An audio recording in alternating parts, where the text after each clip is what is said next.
The United Nations defines genocide as the act of killing, causing serious harm, deliberately inflicting life destroying conditions committed with the intent to destroy, in whole or in part, a nation, ethnic, racial, or religious group. I'll read it again.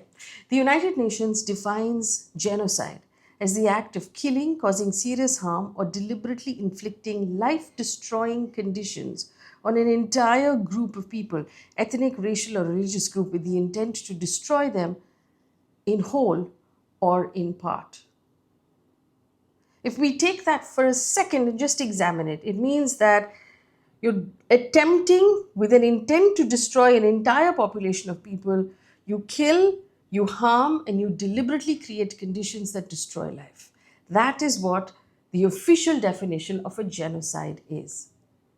Now let's take a look for a minute on whether or not what we're looking at in Gaza is a genocide, and why the world seems to still be looking for information and evidence when there is so much evidence right now streaming live out of the Gaza Strip. As Israel targets journalists, aid workers, doctors, nurses, children, women, civilians on a regular basis. On Monday, Israel struck the Nasser hospital in what is called a double tap strike, where the first strike killed civilians, and when journalists and aid workers rushed to help those civilians, a second strike, obviously streamed live, hit those journalists and aid workers. 20 people were killed altogether, among them 5 journalists and 4 health workers. The journalists who were killed worked with Reuters, Associated Press, Al Jazeera, Middle East Eye, and footage shows those rescuers being hit in that strike. The Committee to Protect Journalists, which is an international community, says a total of 190 Palestinian journalists have been killed in this conflict. If we want to call it a war, that's debatable as well. 190 journalists have been killed. That's the highest in any war or conflict recorded in human history so far. 1,500 health workers have been killed. International condemnation has come in. Reuters, Associated Press have demanded urgent, transparent accountability. Israel, according to Prime Minister Benjamin Netanyahu, have said it was a mistake. It was an error, and they will investigate that mistake. And I want to give you just a few examples of other such mistakes that the IDF has made. Errors. In April 2024, it struck a humanitarian convoy of the World Central Kitchen Aid workers, killed several of them. The IDF called it a mistake.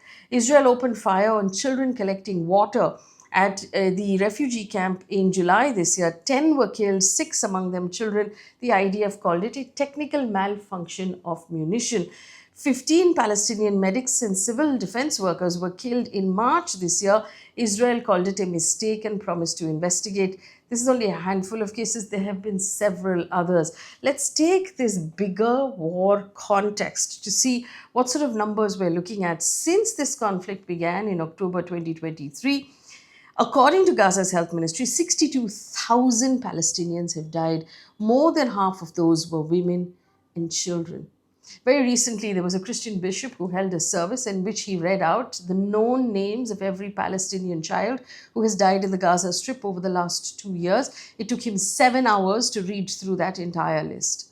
If you were to print a list of every journalist that has been killed in this conflict, in very small font, it's over 2 pages long. According to one Israeli intelligence report reported by Al Jazeera, 80% of those who have been killed are civilians. The Israeli army is extremely sophisticated. It has access to extremely sophisticated surveillance, and it has the ability to know who it's targeting. One fails to understand how 80% of those targeted were civilians. Casualties, collateral damage, errors by such a highly moral and careful military organization.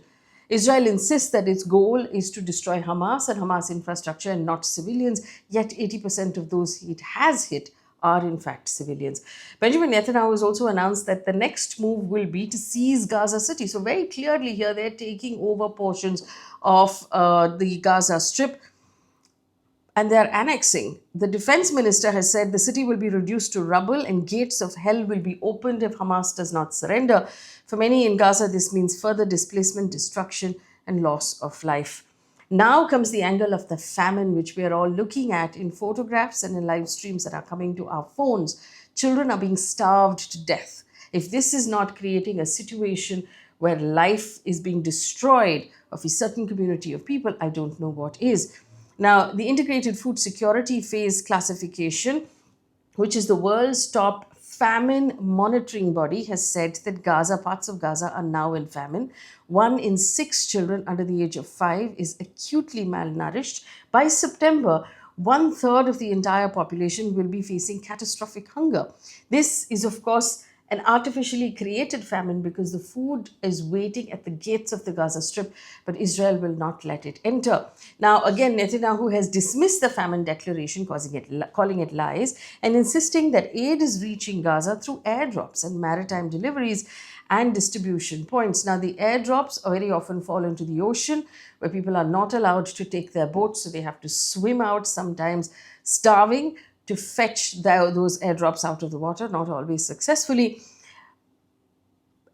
Wherever there are distribution points, we've also seen reports very clearly of people swarming those distribution points for food and then getting shot at by the IDF. UN agencies and aid groups have in fact said that Israeli restrictions and chaos on the ground is preventing food from reaching the people who really need it. Let's circle back now to the genocide debate, which remains a very thinly fought debate at this point because the evidence, like I said, is available for everyone to see. The United Nations has repeatedly confirmed every piece of information that I've just called out to you. The International Court of Justice is already hearing a genocide case against Israel brought by South Africa. The court hasn't ruled that genocide is happening, but it has told Israel to prevent genocidal acts and allow for humanitarian aid to come through. UN experts have also warned of a grave risk of genocide. Israel categorically rejects it, saying that its war is against Hamas and not the Palestinian people. Yet in its action, it doesn't seem to really be following that word. Now, the interesting thing here is Israel seems to be losing the global war on opinion as more and more of its support base is being lost out, as more and more of its actions just seem inhumane and immoral at this point, making it difficult for various governments to justify. Now, UK under Prime Minister Starmer has announced that it will recognize Palestine as a state in September unless Israel takes steps to end the humanitarian crisis. Canada has announced that it intends to recognize Palestine in September unless Israel, of course, takes steps as well. One has to stop and ask these countries, what will be left in September or by September to recognize at all if you don't step in right now? And remember, UK apparently is helping Israel right now with surveillance, with planes, and with a lot of other aid to help its efforts against Hamas.